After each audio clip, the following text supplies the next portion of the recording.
Roger Bennett, Michael Davies, the Men in Blazers, in their Blazers, here in person, along with the Men in Blazers present Encyclopedia Blazertanica, a suboptimal guide to soccer, America's sport for the future since 1972. It's sport of the future since 1972. Where does 72, where does that come in? One of the first podcasts we ever did, we were both joined by a love for two things. We love America. There's not a day I do not wake up and thank God that I live in this country. In fact, this time next week, this very time, I'm going to be sworn in as an American citizen, which may be the singular great achievement of my life. And the other thing I love, obviously, soccer, football. And when we both came here in the early 90s, football was always the sport of the future, sport of the 80s, it was always like a Rubik's Cube, a pogo stick, a fad. But while we've been here, we have witnessed, rather than an overnight success, a slow and steady climb driven by a variety of different factors. The rise of the internet, which allows you to connect to United, Chelsea, City as closely as if you live in the same zip code. EA Sports, FIFA, just NBC's job of broadcasting the Premier League, World Cups, all those things. Football has slowly become an incredibly American sport without anyone noticing. And it's one of the stories which we try and mark down in this book. And yet, the greatest thing is, it's still the sport of the future, because every day someone else will come up to me and say, when do you think soccer's going to make it in this country? It's always down the road. Well, I've lost track of the number of times that Team USA has scored a big goal, and that was the moment that Landon Donovan planted a flag for the sport here in this country.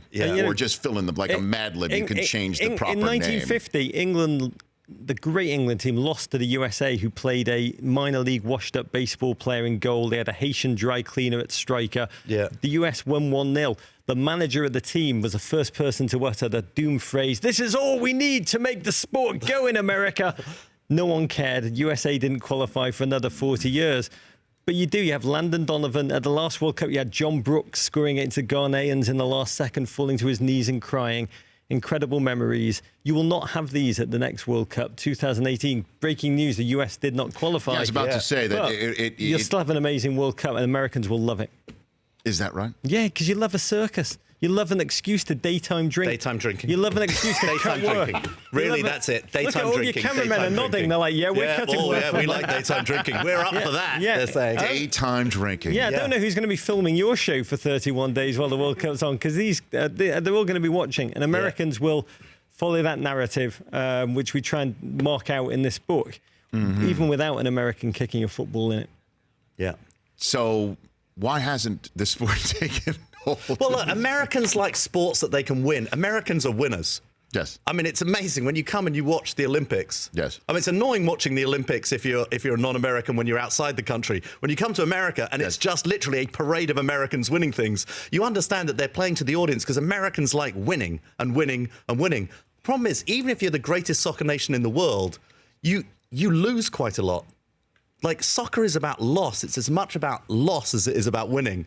I'm not sure that American sports fans, the sort of average American sports fan, is really down with that amount of losing. The dream team, the first time I saw them and watched Charles Barkley elbow a hapless Angolan in the head as he dunked on them, and America won by 56 points. I was with Americans watching that game, and they were just, woo!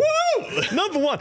The miracle, you like to win dominant. I was like, why would you do that to that poor Angolan? They were like, shut up, it's the way. You also love the miracle on ice, the winning underdog. Those are the two things. What you don't like is an America that sometimes wins, sometimes doesn't. Italy are not in this World Cup. Chile are not in this World Cup. The Netherlands, the Great Dutch are not. There'll be 50% unbelievable neck tattoo, 50% less unbelievable neck tattoos because Chile are not at this World Cup. But those nations will be fine. They'll still embrace the telenovela kind of narrative that is the World Cup. And I'll tell you, the big shock of this World Cup is that America will too, even without an American kicking a football with joy or in anger. See, the thing is, Rich. Yes, Michael. The World Cup is not really about soccer. What is it about? It's about the narrative, the continuing narrative of these players who are like soap opera figures in our lives. It's taking place in Russia. I mean, what a setting for like season 15 of the World Cup. It's a great setting. It's sort of like Survivor, where they come up with a new plot twist. This year, put it in Russia. like have all of that political and sort of geopolitical intrigue. It's going to be about crowd violence. It's going to be about Cossacks on horseback controlling with whips, controlling the violence. What could possibly go wrong? It's going to be these great players, neck tattoos, simulation, all the things that Americans hate about the sport are actually the things that when you view it as not a sport, but a spectacle to watch while you're daytime drinking. The Rich Eisen Show, weekdays at noon Eastern on Audience.